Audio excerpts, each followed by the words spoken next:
बिस्मिल्लाहिर्रहमानिर्रहीम। अस्सलाम वालेकुम। आज 26 फरवरी है और दिन है सोमवार का। आज का दिन इंतहाई अहम है। इस वक्त जब मैं ये वीडियो रिकॉर्ड कर रहा हूँ 6:30 बजे का टाइम है और अब से 2-2.5 घंटे बाद डेवलपमेंट शुरू हो जाएंगी। और आज शाहराए दस्तूर की 3 इमारतें बहुत अहम हैं और इन तीनों इमारतों में जो केसेस हैं, जो मामलात हैं, वो आप कह सकते हैं इमरान खान और इमरान खान। पूरा पाकिस्तान की सियासत अगर किसी एक शख्स के गिर्द घूम रही है तो उसका नाम है इमरान खान। पूरा निज़ाम अगर किसी एक शख्स के खिलाफ खड़ा है तो उसका नाम है इमरान खान। पूरे पाकिस्तान के अवाम की अक्सरियत अगर किसी एक शख्स के साथ खड़ी है तो उसका नाम है इमरान खान। पूरी दुनिया का इंटरनेशनल मीडिया अगर किसी एक शख्स के लिए रिपोर्ट कर रहा है तो उसका नाम है इमरान खान। इमरान खान ही इस वक्त मरकज़ और महवर है पाकिस्तानी सियासत का और पाकिस्तान के अदालती मामलात का। देखें, आज का दिन इसलिए अहम है कि एक तो आज कौमी असम्बली का जो इजलास बुलाया जाना था, वो इजलास बुलाए जाने की समरी गैर मौसर हो चुकी है, क्योंकि समरी ये भेजी गई थी कि सदर आरिफ अलवी साहब जो हैं वो आज के लिए यानी 26 फरवरी बरोज़ सोमवार के लिए कौमी असम्बली का इजलास बुलाएं, जिस इजलास में अरकान हलफ उठाएंगे और उसके बाद वज़ीर-ए-आज़म के इलेक्शन का शेड्यूल अनाउंस होगा। वज़ीर-ए-आज़म का इलेक्शन होगा, वज़ीर-ए-आज़म का इंतखाब होगा, स्पीकर डिप्टी स्पीकर का इंतखाब होगा। ये सारे मामलात होने थे, लेकिन सदर आरिफ अलवी साहब ने, जैसे कि मैंने आपको खबर दी थी और उसके बाद हमारे दोस्त अदील बड़ाई साहब ने इस पर बड़ी एक्सक्लूसिव खबर की थी और आज भी रोज़नामा दुनिया में अदील बड़ाइश की ही एक्सक्लूसिव खबर है, जिसमें अदील बड़ाइश ने बताया है कि सदर पाकिस्तान को भेजी गई वो समरी जो 26 फरवरी के लिए थी वो गैर मौसर हो चुकी है। अब उसमें उन्होंने डिटेल में लिखा है कि अब इसमें क्या होगा। अब वो समरी वापस क्या मंगवाई जाएगी, नई समरी भेजी जाएगी, क्या किया जाएगा, या मुख्तलिफ ऑप्शन पर गौर किया जा रहा है कि सेक्रेटरी जो हैं कौमी असम्बली के वो जो है वो इजलास बुला लें। लेकिन मसला वही है जो मैं आपको सेकंड लास्ट वीडियो में बड़ी डिटेल के साथ बता चुका हूँ कि मामला कंट्रोवर्शियल हो चुका है। कौमी असम्बली का मामला हो, वफाक में हुकूमत साजी हो, पंजाब असम्बली के मामलात हों, मुकम्मल तौर पे सारा प्रोसेस जो है वो हुकूमत साजी का कंट्रोवर्शियल हो गया है और इसलिए इस सारी सूरत हाल में सुप्रीम कोर्ट जो है वो अहम हो चुकी है। इसलिए मैं ये दोनों चीज़ों में जो डिटेल्स हैं, जो मैं लास्ट वीडियोस में 2-3 में कर चुका हूँ, वो मैं रिपीट नहीं करूँगा। अलबत्ता अगर आपने वो वीडियो नहीं देखी जिसमें मैंने कहा है कि सुप्रीम कोर्ट अहम हो गई है, वो ज़रूर सुन लें। सुप्रीम कोर्ट बिल्कुल अहम हो गई है, क्योंकि एक ऐसे वक्त में जब सुप्रीम कोर्ट ने 8 फरवरी के इंतखाबात करवाए हैं, जब सुप्रीम कोर्ट ने बल्ला लिया है, जब सुप्रीम कोर्ट ने लेवल प्लेइंग फील्ड नहीं दी, जब सुप्रीम कोर्ट ने जो है वो ये आरओज़ को, ये ब्यूरोक्रेट्स को बतौर आरओ बहाल किया, तो अब जो भी इस मुल्क के अंदर क्राइसिस है उसका सबसे ज़्यादा दबाव सुप्रीम कोर्ट पर आ रहा है, क्योंकि जो जितने लोटे क्रेसी हुई है, जितने लोटे बने हैं, जितने लोगों ने वफादारियाँ तब्दील की हैं या करवाई गई हैं, करोड़ों रुपए लिए हैं या उनको उठाया गया है, जैसे भी हुआ है, वो सब कुछ वजह बना है, जो उसका सबब बना है वो सुप्रीम कोर्ट का बल्ला वापस लेने वाला फैसला है। वरना बल्ला होता तो कोई उम्मीदवार पीटीआई के टिकट पे जीत के इधर उधर नहीं जा सकता था। अब मसला यह है कि कौमी असम्बली का मैंने आपको बता दिया, आज पंजाब असम्बली में जो है वो वज़ीर आला का इंतखाब है, वो भी उसी तरह से होगा जिस तरह का इंतखाब जो है वो स्पीकर और डिप्टी स्पीकर का हुआ है। लेकिन आज पीटीआई के बहुत से एमपीएस शायद आपको उस तरह से शायद इस ईवान में नज़र ना आए, क्योंकि उसकी वजह यह है कि बहुत ज़्यादा थ्रेट्स हैं पीटीआई के एमपीएस को, और उनको कहा गया है कि मरियम नवाज़ के वज़ीर आला, मुतनाज़ वज़ीर आला पंजाब बनने की राह में अगर आप रुकावट बने तो आपको असम्बली के अंदर से गिरफ्तार किया जाएगा। और यही वजह है कि वहाँ पे लास्ट जो इजलास था उसमें भी जो ये था सुहेल ज़फ़र चट्ठा, उसको वहाँ पर बिठाया गया था जो डीजी एंटी करप्शन है, और इस तरह से और बहुत सख्त पीटीआई के एमपीएस को मैसेज दिया गया कि जो भी मरियम नवाज़ के रास्ते में रुकावट बनेगा उसको जो है वो इबरत का निशान बना दिया जाएगा। वो कि मेरा नहीं ख्याल कि पीटीआई के एमपीएस को अब डरना चाहिए। अब चीज़ें वो नहीं रही, ये खौफ आखिरी उसके अंदर है, आखिरी अपनी आप क्या कह सकते हैं, बिल्कुल एंड के ऊपर है ये खौफ का सारा माहौल। अगर एमपीएस खड़े हो जाते हैं, 30-35 एमपीएस भी खड़े हो जाते हैं, तो ये खौफ शौफ ख़त्म हो जाने और खड़ा होना चाहिए। पीटीआई के एमपीएस को प्रोटेस्ट करना चाहिए। गैर आइनी इजलास है, गैर कानूनी इजलास है, गैर आइनी इलेक्शन है, गैर कानूनी इलेक्शन है मरीम नवाज साहबा के वज़ीर-ए-आला पंजाब बनने का।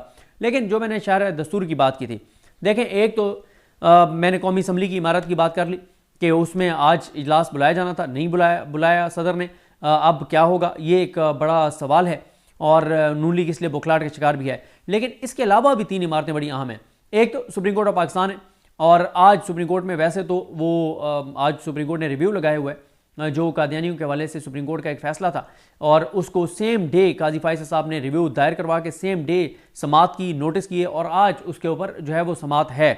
एक तो वो बहुत अहम है। दूसरा, सुप्रीम कोर्ट इसलिए अहम है कि सुप्रीम कोर्ट में जो इन्होंने शेर फजल मरवा साहब की एक पिटीशन है उस पर आज पेश रफ्त का इम्कान है, और साथ ही आज सुप्रीम कोर्ट में एक और अहम पिटीशन जो है वो दायर हो सकती है। इलेक्शन में जो कुछ हुआ है उस हवाले से। तो इसलिए सुप्रीम कोर्ट भी ज़ाहिर है इलेक्शन का जो मामला है वो सारे का सारे इमरान खान के गिर्द घूम रहा है, इमरान खान का रास्ता रोकने के लिए सारी ये धांधली और सारे मामला किए गए हैं। तो इसलिए सुप्रीम कोर्ट आज अहम है। सुप्रीम कोर्ट के बाद अहम है election commission of Pakistan. Election commission से बहुत बड़ा फैसला आना है। इलेक्शन कमीशन ने आज फैसला सुनाना है, आज फैसला करना है कि तहरीक इंसाफ को मखसूस नशिस्तें दी जाएंगी या नहीं दी जाएंगी। अब इलेक्शन कमीशन पर बहुत दबाव है क्योंकि सदर पाकिस्तान आरिफ अलवी साहब ने इसलिए इजलास नहीं बुलाया कि उन्होंने कहा कि पीटीआई को मखसूस नशिस्तें नहीं मिली, ऐवान नामुकम्मल है और इस नामुकम्मल ऐवान के साथ आप जो है वो असम्बली का इजलास नहीं बुला सकते। प्लस उन्होंने कहा है कि वज़ीर-ए-आज़म के इंतखाब, स्पीकर, डिप्टी स्पीकर के इंतखाब जो है वो मखसूस नशिस्तें फिल किए बगैर नहीं हो सकता।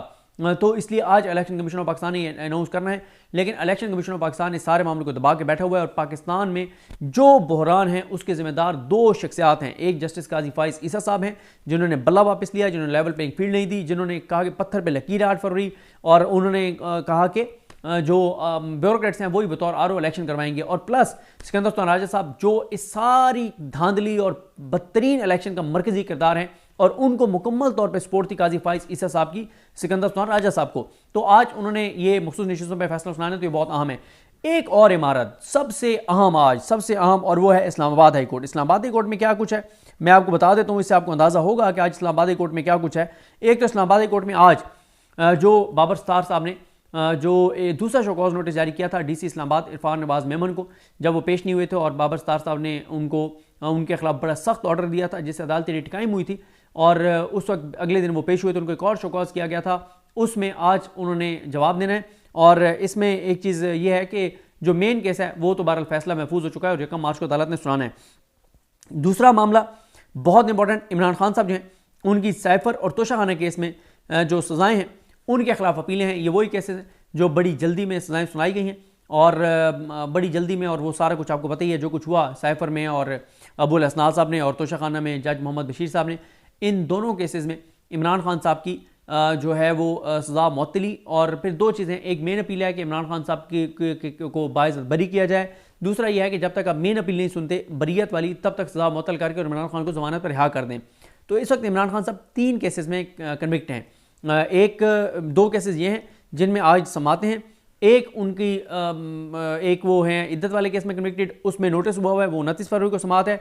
और चौथा जो केस है जिसमें इमरान खान साहब की गिरफ्तारी डाली हुई है वो है अलकादिर, उसमें भी 190 मिलियन पाउंड जो केस है उसमें भी इमरान खान साहब की ज़मानत की दरख्वास्त पर आज जो है वो समात होनी है। आज ये भी देखना होगा कि आमिर फारूक साहब क्योंकि इन सारे केसेस में हैं और उन्होंने अपने पास ये सारे केसेस लगाए हैं, एक जज और साथ बिठाया है इन चारों केसेस में, तो बड़ा सवाल तो ये भी है कि आमिर फारूक साहब पर इमरान खान कई बार दर्जनों बार अदम एतमाद का इजहार कर चुके हैं और आमिर फारूक साहब के इमरान खान के खिलाफ दिए गए कम अज़ कम 25 से 30 जो ऑर्डर्स हैं वो ऊपर जाके इंट्रा कोर्ट अपील में या सुप्रीम कोर्ट में जाके सेटिस्फाइड हुए, और या ऐसे उन्होंने ऑर्डर्स किए हैं जिसकी वजह से इमरान खान की दरखास्तें गैर मौसर हुई और इमरान खान को नुकसान हुआ। कम अज़ कम वो 25 से 30 हैं। तो इसलिए इमरान खान ये कहते हैं कि आमिर फारूक साहब मेरे किसी केस में ना बैठें। वो इमरान खान कहते हैं कि आप मेरे साथ पर्सनल हैं, आप इंसाफ नहीं कर रहे, आप अपने हलफ से वफा नहीं कर रहे, ये इल्ज़ामात इमरान खान उन पर लगा रहे हैं और बार बार कह रहे हैं कि आप मत सुने मेरे केसेस। लेकिन आमिर फारूक साहब भी हर केस इमरान खान का अपने पास लगाते हैं। तो ये इंपॉर्टेंट है। बुशरा बीबी साहिबा का भी इसमें केस है, जो बुशरा बीबी साहिबा का है ये जो तोशाखाना केस में उनको साथ सज़ा हुई थी। फिर इसी तरह से आज सुप्रीम कोर्ट का हाई कोर्ट का डिवीजन बेंच जो है वो 12 बजे केस सुनेगा। डीसी इस्लामाबाद की जो वारंट गिरफ्तारी थे और उनको जो शोकॉज नोटिस जारी हुआ और बैरून मुल्क जाने से रोकने का जो बाबर सत्तार साहब का ऑर्डर है, इस पर भी आज इस्लामाबाद हाई कोर्ट का 2 रुकनी बेंच सुनेगा। बाबर सत्तार साहब ने जो ऑर्डर्स किए हैं उसके ऊपर इंट्रा कोर्ट अपील, और आज डिस्ट्रिक्ट एंड सेशन कोर्ट्स में इमरान खान और दीगर के खिलाफ आज़ादी मार्च से मुतालिक जो केसेस हैं उनकी भी समात होगी। तो इस सारी सूरत हाल में जो मैंने आपके सामने रखी है, अब आप देख लें कि सुप्रीम कोर्ट इम्पॉर्टेंट आज क्या मामला होता है। पिटिशन आज समात के लिए मुकर्रर होती है या नहीं होती, एक और पिटिशन जो इलेक्शन के हवाले से दायर होनी है वो दायर होती है या नहीं होती, उस पर क्या होता है, इलेक्शन कमीशन मखसूस नशिस्तों पर क्या करता है, ईवान सदर भी अहम है। बल्कि इस हिसाब से तो 5-6 इमारतें इशारा दस्तूर की अहम है कि ईवान सदर में आज क्या होता है, और अगर ईवान सदर से कोई समरी पे दस्तखत नहीं करते कौमी असम्बली के इजलास बुलाने के लिए, तो फिर कौमी असम्बली सेक्रेटेरिएट जो है वो फिर इस इजलास बुलाएगा। ये देखना होगा वो कल के लिए बुलाते हैं, परसों के लिए बुलाते हैं, क्योंकि 29 से पहले इजलास बुलाया जाना है। 29 आखिरी दिन है क्योंकि उस दिन 21 रोज़ पूरे हो रहे हैं और इलेक्शन से 21 रोज़ के अंदर अंदर इजलास बुलाना ज़रूरी है। और साथ ही इस्लामाबाद हाई कोर्ट में आपको पूरी तफसील बता चुका हूँ क्या कुछ है।